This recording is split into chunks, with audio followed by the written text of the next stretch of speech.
Բարև ձեզ, հարգելի լրագրողներ, պատրաստ եմ առաջիկա 1 ժամվա ընթացքում պատասխանել ձեր հարցերին։ Խնդրեմ։ Առաջին հարցն Արաքյանից է պատասխան։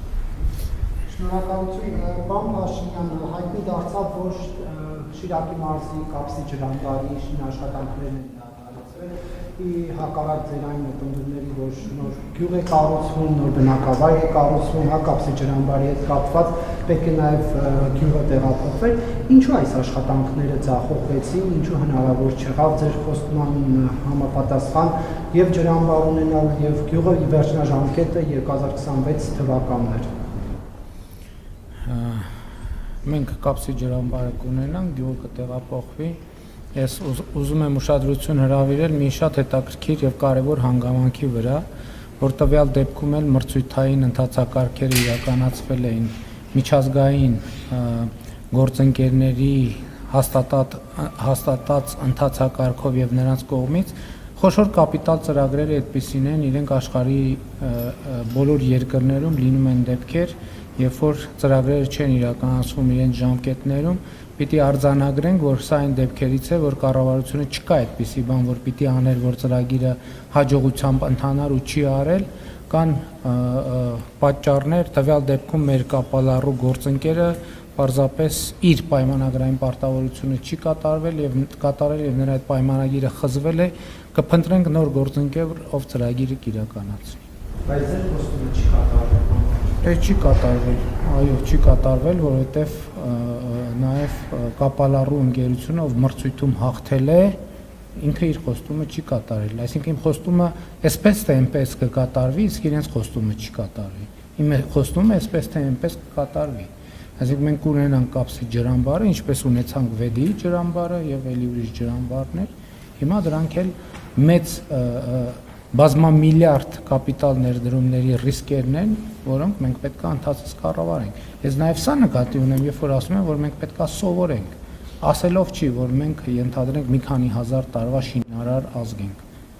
Պրոբլեմներ կան, որոնք պետք է սովորենք, թե ինչպես լուծել եւ պիտի սովորենք ինչպես անել, որ այդ պրոբլեմները չառաջանան։ Սխալներով, բացթողումներով ենք մենք եւ բոլորը սովորում եւ խնդիրն է նա, որ մենք պետք է ի վերջո դարձնենք ջրամբար կառուցելը սովորական բան։ Այդ ամեն ինչից է, որովհետև այդ ինչ որ նկարագրեցիք արտառոց է մեր իրականության մեջ։ Պետք է դառնա սովորական, որպեսզի մենք նման իրավիճակներ չունենանք եւ կդառնա։ Ոչ, մրցույթ կլինի, որովհետև ինչպես տեսեք, ընդհանրապես մենք պետք է հասկանանք ծրագրերը ինչպես են իրականացվում։ Եվ ես սրա մասին բազմիցս ասել եմ, մենք 2018 թվականին մեզ թվում էր, որ երբ որ փող ունենանք, բոլոր հարցերը կլուծվի։ Հիմա 2025 թվականին, 2017 թվականի համեմատ պետական բյուջեի եկամուտները մի հատ ամբողջական 2017 թվականի պետական բյուջեին պլյուս 30%։ Բայց երբ որ փողը կա, ո՞նց է կապիտալ ծրագիրը իրականացվում։ Հայտարարում է մրցույթ։ Պետությունը ասում է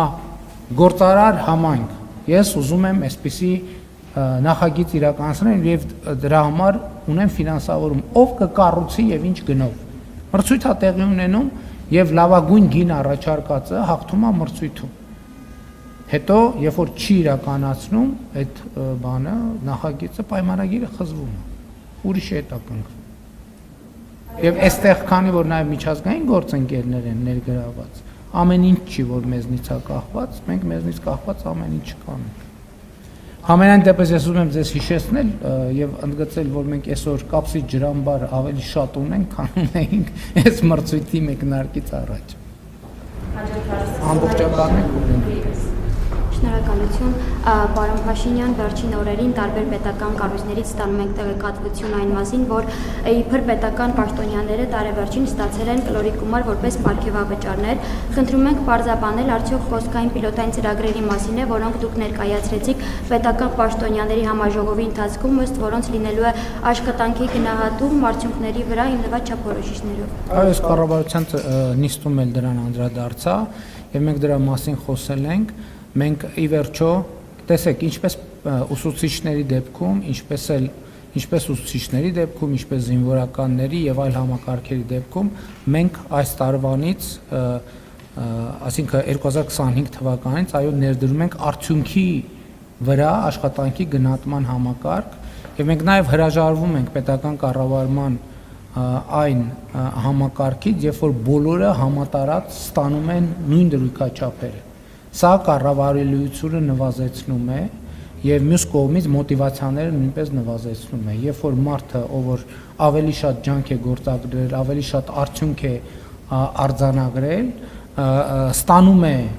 նույն չափի վարձատրություն համեմատ մյուսի, ով որ այդքան էլ ջանասեր չի գտնվել, եւ սա նաեւ քանի որ քաղաքական պատասխանատվությունը ղեկավարների վրա է, ղեկավարների ուսերին է, ղեկավարներին էլ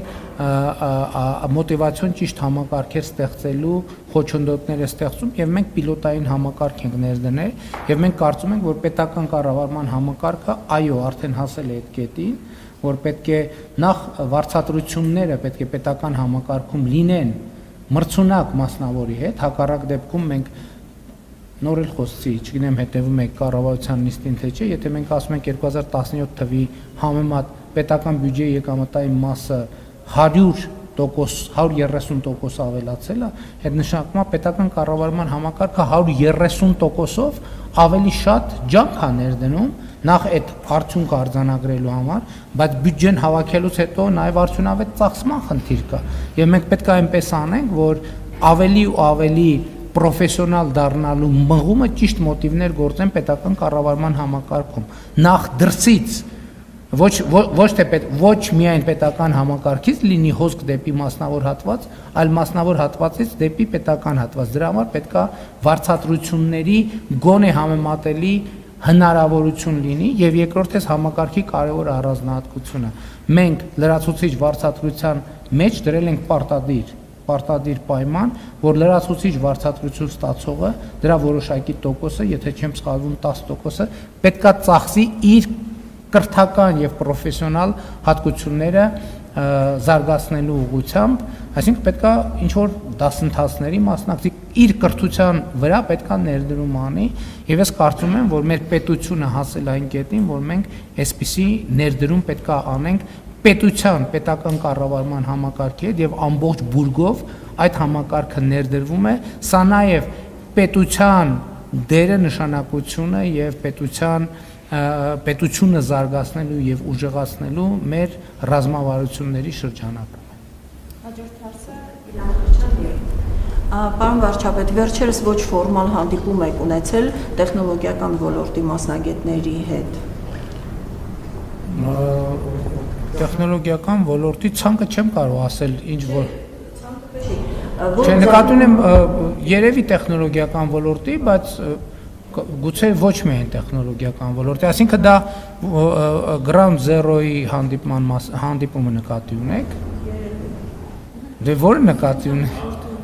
Հա, նախաձեռնություն ա եղել եւ փոխադարձ հետաքրքրություն ա եղել, իրենք Ground Zero սրճարանը կամ նախագիծը այդպիսի ֆորմատ ունի եւ այդ ֆորմատում ես էլ եմ ցանկություն հայտնել ունենալ հանդիպում, իրանք էլ են ցանկություն հայտնել կազմակերպել հանդիպում, մասնակցել եմ։ Այսինքն նկատի ունեմ դա կոնկրետ միջոցառում էր, որը անունը մի քիչ ինձ բան թվաց ձեր ձևակերպում։ Խնդրեմ հարցից։ Որ ձեռքբերումներն են ձեզ գոհացրել, ինչ Ինչի ձեռքբերում։ Բաց խոսեք։ Այդ օրը, գիտեք ինչ, այդ օրը զրույց ա եղել մարդկանց հետ, այդ հանդիպանը պետք չի հիմա տենց վիճակագրություններով ծանրաբեռնել։ Այսինքն հանդիպել ենք, սուրճ ենք խմել, զրուցել ենք, ուրիշ բան չի եղել։ Ու պարտադիր չի այնտեղ խոսակցություն տեխնոլոգիաների մասին, այնտեղ հեծանիվ քշելու մասին ա եղել, ծխել չծխելու մասին ա եղել, երաժշտության մասին ա եղել, պատմության մասին ա եղել, այսինքն տենց ինչ որ շատ այո, ոլորտը այո, բայց տենց շատ բան չի եղել, նեղ մասնագիտական չի եղել քննարկումը։ Հա, մենք խոսել ենք ուրիշ բաների մասին, բայց մի րոպե, 3 կարևոր ոլորտի զարգացման հետ կապված 3 կարևոր գաղափարահնչ է, որոնք ես շատ հետաքրքիր եմ դիտել եւ արդեն նաեւ մեր թիմի պայմանավորվածություն ենք ձեռք բերել, որ իրար հետ այդ նախագծերը փորձելու ենք կյանքի կոչել, որը Հայաստանը տեխնոլոգիական ոլորտի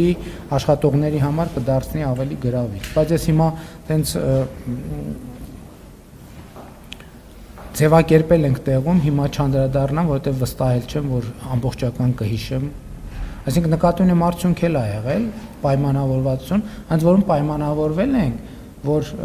այդտեղ մի հատ գաղափար առաջ եկա, որ նախաձեռնությունը պատժելի է, ով որ այդ գաղափարը առաջ էր քաշում եւ հավանություն է տալիս այդ գաղափարին, ես ասում եմ, միակ պայմանս է նա, որ դուք, ով որ նախաձեռնությունը առաջ է քաշել, մեր այն գերատեսչության կամ պաշտոնյայի հետ, ով որ դրա պատասխանատվությունը պետք է վերցնի, համատեղ աշխատեք, որպեսզի մենք համոզվենք, որ նախ իրար հետ անենք այդ գործը եւ դա չլինի միայն պետական համակարգի գործ։ Բայց գաղտնիք էլ չկա, եթե հետագայում հետաքրքրություն կցուցաբերեք գրավոր հարցումով, մենք կարող ենք ասել, հիմա ուղղակի ես չեմ ուզում կիսատ ինչ որ բան ասել, էլի։ Պարոն Փաշինյան, այն բանից հետո, երբ Ադրբեջանը հանեց այդ արգելքը Հայաստան տարանցիկ իր տարածքով բերեր փոխադրելու, դուք մի քանի անգամ հրապարակայնորեն տարբեր հարթակներից Ադրբեջանի նախագահին շնորհակալություն հայտնեցիք, այսինքն հոկտեմբերից Թբիլիսիում ողջունեցիք ու շնորհակալություն հայտնեցիք նրան այդ քայլի համար, այստեղ կառավարության նիստին մի քանի անգամ եղել է նույն ԵԱՏՄ հարթակում, հա, որտեղ Ադրբեջանը որևէ կերպ ներկայացած չի, վերջինս մի քանի օր առաջ Սանկտ Պետերբուրգում դուք էլի շնորհակալություն հայտնեցիք նրան այդ քայլի համար։ Հիմա ձեր վիզավիները ասում են, որ դա պատճառաբանված է նրանով, որ դուք ունեք որոշակի նման պարտավորություններ անդադ շնորհակալություն հայտնել կամ որ դուք դրանով ուզում եք ցույց տաք, որ խաղաղության գործընթացը հենց ձեր վրա է կենտրոնացած, դուք եք միանձնյավարում այդ գործընթացը, ինձ հետաքրքիր է ձեր մեկնաբանությունը, հա, միգուցե դա դիվանագիտական ինչ-որ հնարք է, եթե կարող եք կիսվել ձեր պատկերանցումներով, ինչով եք դուք առաջնորդվում դա անելուց, շնորհակալ։ Ընդհանրապես ես նկատել եմ, որ մեր մոտ, գիտեք, մեր իրականության մեջ, եւ սա նոր չեմ նկատել, վաղուց եմ նկատել, բանի իրականության ընկալման բանաձևերը բարդացնելու տենց բան կա, շատ մղում կա, որ ասենք ինչի է այս միկրոֆոնը կապույտ, իսկ ինչի է այս մեկը կարմիր, իսկ ինչու սա սև չի եւ մեկը դեղին չի եւ սրանից աշխարհքաղաքական հետեւություններ։ Լսեք, ինչ որ բան է տեղի ունեցել Հայաստանի հետ կապված, Հայաստանը պետք է վերաբերմունք արտահայտի, ո՞նց է վերաբերվում դրան։ Մենք արտահայտում ենք մեր վերաբերմունքը դրան, որ մենք դրական ենք վերաբերվում։ Հակառակը, այո, որովհետեւ մի քանի բան է տեղի ունեցել, որովհետեւ հիմա դուք մի վերնագրի ներքո եք դնում, բայց իրական մի քանի բան է տեղի ունեցել։ Տեղի ունեցել ցորենի ներկրման արգելքի վերացում։ Ընդ որում սկզբից Ղազախստանի համար, հետո Ռուսաստանի համար։ Այսինքն այս երկու բան է տեղի ունեցել։ Հետո տեղի է ունեցել հաջորդ բանը։ Արձանագրվել է, որ Հայաստանից էլ հակառակ ուղղությամբ երկաթուղի գնալու սահմանափակում չկա։ Ես ասում եմ հարց կարա հնչի, բա ինչի չեն գնում երկաթուղիները, որովհետև իմ ընկալմամբ մենք մեր մտածողության եւ գործունեության մասշտաբը մի ֆուրի տրամաբանությամբ աշխատում, որովհետև գնացք բեռնելը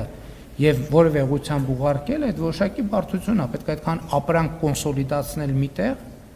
միանգամից, որովհետև գնացքը չի կարող դատարկ գնալ։ Երրորդ բանն է տեղի ունեցել։ Ադրբեջանը պատրաստակամություն է հայտնել նավթամթերք վաճառել Հայաստանի գործարարներին եւ այդ պատրաստակամությունը արտահայտվել է, այդ գնացքը եկել է եւ հայտնվել է շուկայում։ Եվ մենք կարծում եմ տարօրինակ կլինի, եթե մենք մեր վերաբերմունքը չարտահայտենք։ Եվ ես այո, արտահայտում եմ այդ վերաբերմունքը եւ կարծում եմ ճիշտ եմ անում, ընդ որում չի տարբեր տեղերում, որ տարբեր տեղերում դա արձանագրի, որովհետեւ դա կարեւոր է նաեւ ԵԱՏՄ-ի համար։ Որովհետեւ մենք ԵԱՏՄ-ի հետ երկաթուղային կապ ենք ստացել։ Մենք նախկինում երբեք ԵԱՏՄ-ի հետ երկաթուղային կապ չենք ունեցել։ Ասել երրորդ բանն է, այսինքն երրորդը թե չորրորդը տեղի է ունեցել։ Այսինքն նկատի ունեմ իրականում շատ կարևոր է գնահատել տեղի ունեցածի մասշտաբը եւ ուզում եմ ցույց տալ, որ խաղաղությունը ինչա, կներեք, ինչ որ բան, ասենք ուզում եմ ցույց տալ եւ ցույց եմ տալիս եւ հայտարարում եմ, որ խաղաղությունը իրականություն է։ Եվ այդ իրականությունը ունի կոնկրետ արտահայտչած ձևեր։ Ես հույս ունեմ, որ առաջիկայում Հայաստանի եւ Ադրբեջանի միջև երկկողմ առևտրի երևույթներ, այսինքն երկում հիմա Ադրբեջանից դեպի Հայաստան ներմուծում կա, հույս ունեմ Հայաստանից դեպի Ադրբեջան էլ արտահանում կլինի։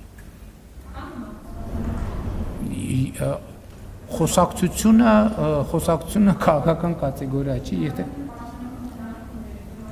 գիտեք, պաշտոնական քննարկում այդ թեմայով պետք է չլինի, որովհետև քաղաքական արգելքի բացակայությունը արդեն բիզնեսները պետք է իրար հետ պայմանավորվեն եւ եթե պարզվի, որ կառավարությունը պետք է ինչ-որ բան անի, այդ պայմանավորվածությունները հնարավոր դարձնելու համար մենք դա կանենք։ Շնորհակալություն։ Պարոն վարչապետ, ապատեղեկատվական արշավների շրջանակում վերջերս հերթական կեղծ թեզն է շրջանառվում, համաձայն որի իբրև թե Թուրքիայի նախագահը արդեն որոշում ունի, թե ով պետք է լինի ամենայն հայոց կաթողիկոսը եւ հայ առաքելական եկեղեցու հարցերով պարբերաբար քաղաքական խորհրդակցություններ են անցկացվում Թուրքիայի իշխանությունների հետ, կխնդրեմ ձեր մեկնաբանությունը։ Ես չեմ զարմանում տենց մեկնաբանություններից, որովհետև դարեր ի վեր Թուրքիայի ղեկավարն է որոշել, թե ով պետք է լինի ամենայն հայոց կաթողիկոսը, որոշ դարեր ի վեր Պարսկաստանի ղեկավարը, որոշ դարեր ի վեր Ռուսաստանի ղեկավարը եւ այդպես շարունակ։ Ընդհանրապես կուլտուրա չկա Հայաստանում ձևավորված Պապ թագավորի կարճ ժամանակաշրջանից եւ հատվածից հետո, այսինքն արշակումներից հետո տենց բան է, ես չեմ զարմանում, որովհետեւ դա հոլովում են այն մարդիկ, ով այդ կուլտուրայի մեջ են, եւ այն որ Հայաստանն ասում է, որ Հայաստանի Հանրապետությունն ասում է, որ մեր եկեղեցին պետք է ի վերջո կանոնագիրք ունենա նոր, որ դրան էլ դիմադրություն կա, ես դա էլ եմ հասկանում, որովհետև միջև հիմա վերջին այդպիսի փաստաթղթերը, որ ընդունվել են կամ ռուսական կամ թուրքական կայսրության ֆորմատով։ Տենց կուլտուրա չկա, ոնց որ Թուրքիայի սուլթանի ընդունած կանոնակարգումներն են շատ, որ միջև այսօր կամ գործում են դե յուրե կամ Ռուսաստանի ցարի,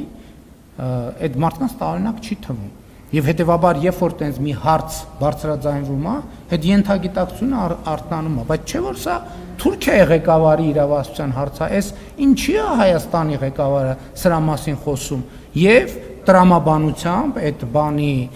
ծայրագավառային տրամաբանությունը զարգանում, եւ հանգում է շատ տրամաբանական ենթադրության, քանի որ խոսվում է մի հարց, որը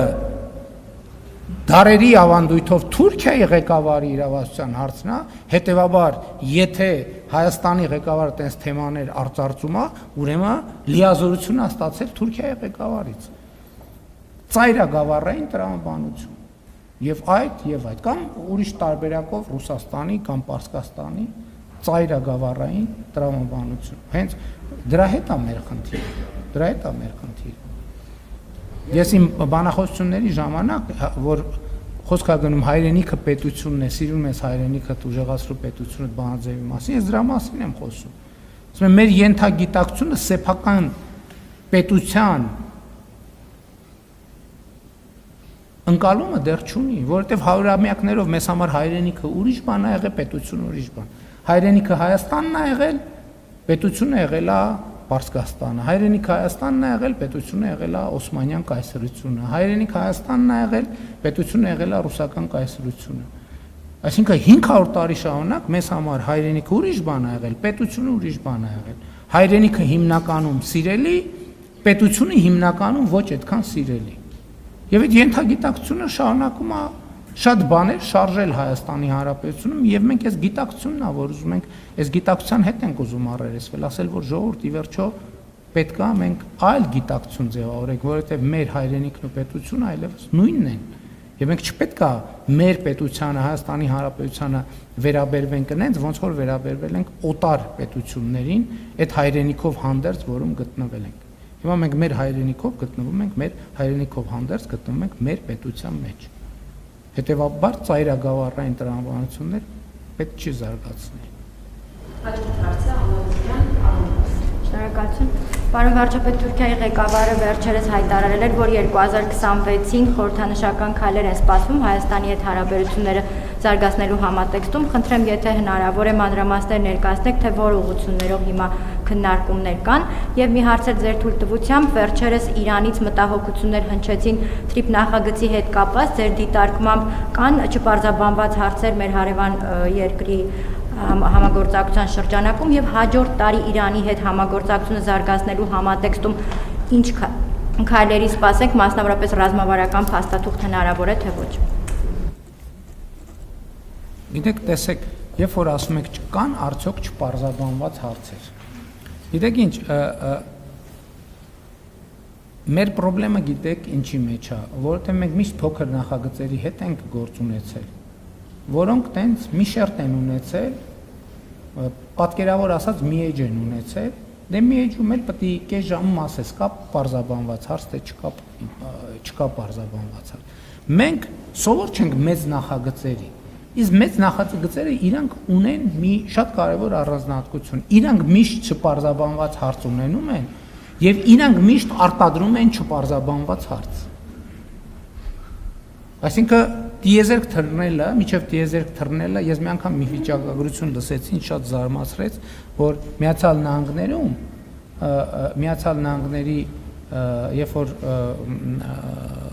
լուսնի ծրագիրը գործարկվել է, այդ ծրագրի վրա աշխատել է 400,000 գիտնական։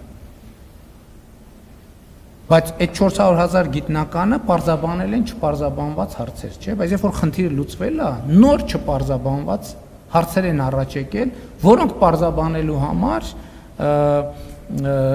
Միացյալ Նահանգների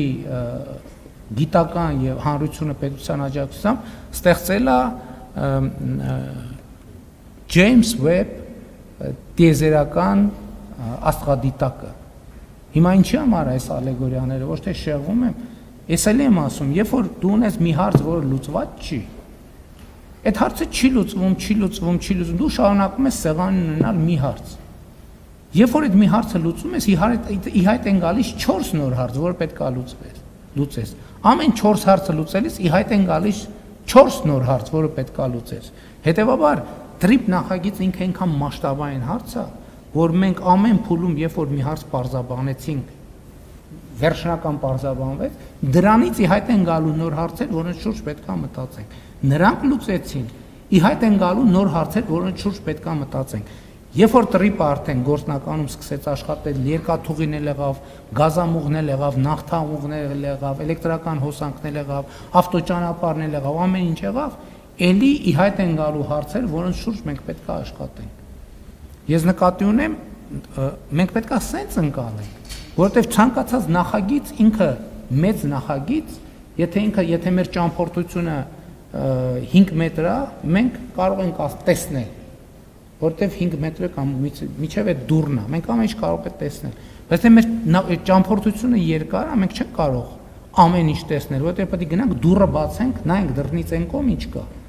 Ճանապարհը գնանք, էլի եմ այդ օրինակը բերել։ Ոլորանը պետք է անցնենք, որ տեսնենք բլուրից այն կողմ ինչ կա։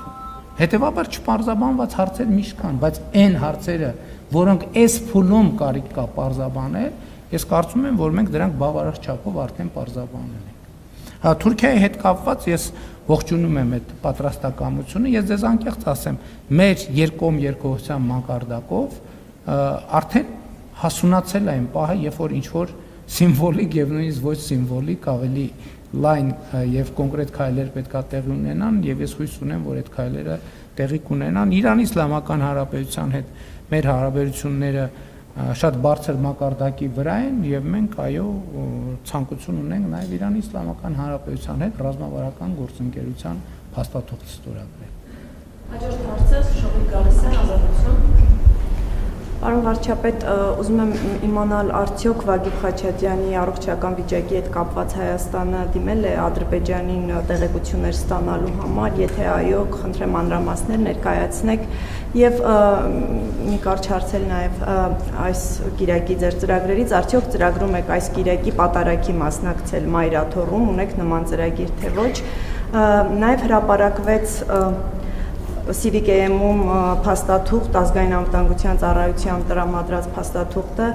եւ նաեւ տեղեկություն կար այդ փաստաթղթից բացի, որ փաստորեն Եզրաս arczepiskopos Ներսիսյանը ըստ այդ տեղեկության այժմ էլ շարունակում է կապեր պահպանել օտարերկրյա պետությունների հատուկ ծառայությունների հետ, այդ պետությունների թվում դուք ունեք կարող եք հանրայնացնել արդյոք մտնում է Ռուսաստանը եւ հաջորդիվ նաեւ նշվում էր, որ ձեռնարկվում են անհրաժեշտ քայլեր պետությանը սպառնացող այդ կապերից ելնելով պետությանը սպառնացող վտանգները վերացնելու համար, սա արդյոք նշանակում է, որ Եզրաս arczepiskopos Ներսիսյանին վերաբերվող քրեական գործ կա եւ այժմ այդ գործի շրջանակում գործողություններ են իրականացվում։ Շնորհակալ։ Ահացայի պատասխանին ավելացնելու ոչինչ չունեմ, եթե կառավարությունը որևէ լրացուցիչ բան կունենա ասելու կհրապարակի, պատարակի պատրաստվում եմ մասնակցել Գառնի Սուրբ Աստվածածին եկեղեցիում, դրա մասին լրացուցիչ հայտարարություն կարող եմ կանեմ, բայց արդեն արեցի, սովորաբար ուրիշ ֆորմատով եմ անում, երևի այդ ֆորմատով էլ կանեմ։ Ուղղակի Խաչատրյանի առողջական վիճակի վերաբերյալ մեր մարմինները այո տեղեկություններ են հավաքում եւ փոխանցում եւ այս պահին հրապարակային հայտնի տեղեկությունից ավել տեղեկություն չեմ կարող հայտնել։ Մենք աշխատում ենք, մենք ընդհանրապես այո տեղեկություններ հավաքելու ես չէ, բայց մեր մարմինները աշխատում են։ Պարոն վարչապետ, Ռուսաստանի Դաշնության նախագահ Պուտինի հետ ինչ նոր համաձայնություններ են ձեռք բերվել, մասնավորապես ճանապարհների ապաշրջափակման, Թրամփի ուղղում մասով եւ կոնկրետ երկաթուղու մասով արդյոք քննարկում եղել է։ Հարցիս մյուս մասը Ադրբեջանի հետ տարբեր հարցերով աշխատանքային խմբեր են ձևավորվել հստակ գործառույթներով աշխատանքները ավելի արդյունավետ դարձնելու համար։ Այս դեպքում ինչու սահմանազատման հարցերով հանձնաժողովները Գաբալայում սկսեցին քննարկել նավթամթերքի ներմուծման, ներկրման հարցը, դրանց օրակարգը արդյոք փոխվել է ու ընդհանուր առմամբ ինչ ընթացքի մեջ է սահմանազատման գործընթացը։ Տնտեսական հարցերը հարակից հարցեր են եղել, այլ բան, որ հանրության հայաստանյան եւ միջազգային ուշադրությունը ավելի շատ գրավել է երկրորդ հատվածը, տնտեսական հատվածը, որը հասկանալի է, որովհետև սահմանազատումը արդեն սովորական է դարձել եւ ոչ մեկի չի զարմացնի դրանով։ Իհարկե սահմանազատման հանձնաժողովները աշխատել են, աշխատում են, իրենք նաեւ իրենց աշխատանքային փաստաթղթերի վրա են աշխատում, ընդհանուր հետագա անելիքներն են պլանավորում, բայց ուզում եմ նաև ասել, որ տարածաշրջանային կոմունիկացիաների բացումը ինքը ուղղակիորեն կապված է նաև սահմանազատման գործընթացի հետ, որովհետև երբ որ մի որևէ հատվածով, ասենք օրինակ երկաթուղի պետք է անցնի կամ գազամուղ կամ էլեկտրահաղորդման գիծ, կառուցման աշխատանքները սկսելուց առաջ շատ կարևոր է հստակ գծել, թե այդ հատվածով որտեղով է անցնում պետական սահմանը, որովհետև դա նախ կազմակերպչական, տնտեսական, իրավական բազմաթիվ հարցեր ունի։ Այսինքն պետք է հասկանանք երկաթուղին եկավ, որ գծից է, որ Հայաստանը արդեն երկաթուղին եւ որ գծից է, որ Ադրբեջանը, եւ որ գիծն է, որ նեյտրալ գոտի է, նույնը մնացած ենթակառուցվածքներին է վերաբերվում, բայց նաեւ փոխվարչապետերը հանդիպել են նաեւ տնտեսական օրակարգ է առաջացել, քննարկում են տնտեսական օրակարգը, ինչը շատ լավ է, շատ պոզիտիվ է իմ կարծիքով եւ ես ողջունում եմ այդ ուղղությունը։ Ռուսաստանի Դաշնության նախագահի հետ մեր քննարկման օրակարգի հարցերին հնարավոր մենք մեր բացման խոսքում անդրադարձել ենք, նկատի ունեմ Ռուսաստանի նախագահը եւ ես եւ քննարկման շրջանակը դա է եղել եւ մենք այո քննարկել ենք նաեւ ընդհանուր տարածաշրջանում տեղի ունեցող դրական փոփոխությունները, ինչ հնարավորություններ կստեղծեն նաև Հայաստան-Ռուսաստան հարաբերությունների համար, ԵԱՏՄ-ի համար եւ այլն եւ այդպես շարունակ եւ հիմա նաև ես ասացի իմ բացման խոսքում, եթե չեմ սխալվում դա հրապարակվել է, չէ՞ երևի, որ նաև մենք հիմա կարևոր ենք համարում, որ Տավուշի հատվածում միջև առնվազն այս փուլում գոնե առաջին փուլում միջև Իջևան երկաթուղային կայարանը ներառյալ վերականգնման աշխատանքներ իրականացվեն, նաև ախուրիկի հատվածում Հայաստան-Թուրքիա սահմանից մինչև գործող երկաթուղային հատվածը վերականգնում իրականացվի եւ Հայաստան-Ադրբեջան-Նախճեվանի սահմանից մինչև երասխ վերականգնման աշխատանքներ իրականացնեն։ Մենք հույս ունենք Ռուսաստանի Դաշնության գործընկերները այդ աշխատանքները հնարավորինս արագ իրականացնեն, եթե հանկարծ դրա հետ կապված որևէ խոչընդոտ լինի, որևէ այլ հարց առաջանա, դուք գիտեք, որ այդ հատվածները նաև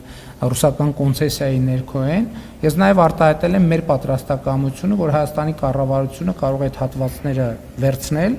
այսինքն յետ վերցնել կոնցեսիայից եւ մենք պետական բյուջեի մեր միջոցներով այդ վերականգնումները կիրականացնենք, եթե հանկարծ պարզվի Ռուսաստանի Դաշնությունը պատշաճ ժամանակում այդ աշխատանքը իրականացնելու հետ կապված որևէ խնդիր ունի կամ որևէ խնդիր է տեսնում։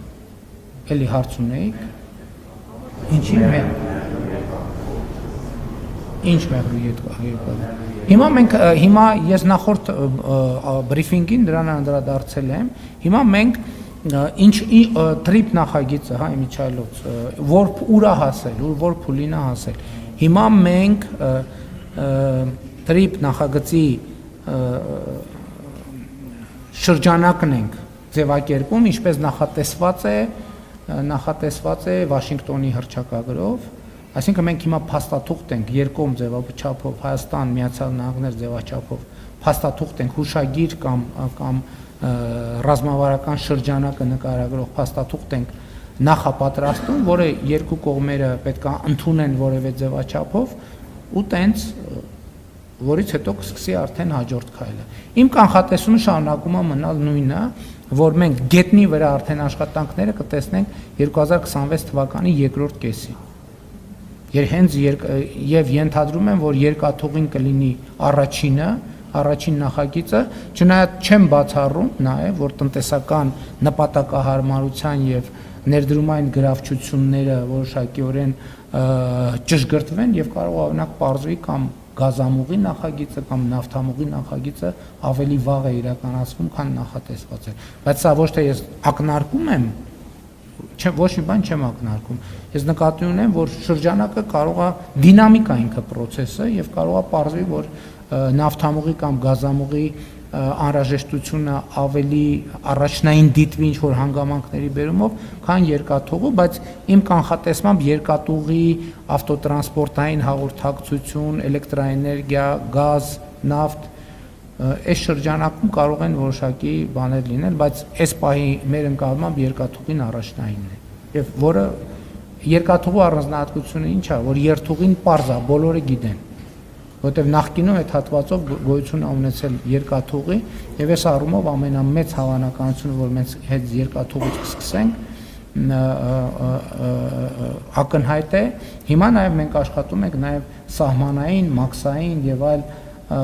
ենթակառուցվածքների ժամանակակից եւ գերժամանակակից տեխնիկայի ձեռքբերման վրա, որը, ինչպես ասել եմ, մենք կներդնենք ոչ միայն Հայաստան-Ադրբեջան, այլև Հայաստան-Վրաստան, Հայաստան-Թուրքիա, Հայաստան-Իրան սահմաններին։ Շնորհակալ եմ։ Այդ պարոն Փաշինյան, ներեցեք, իմ հետ կարելի է ճշտող հարց։ Դե արդեն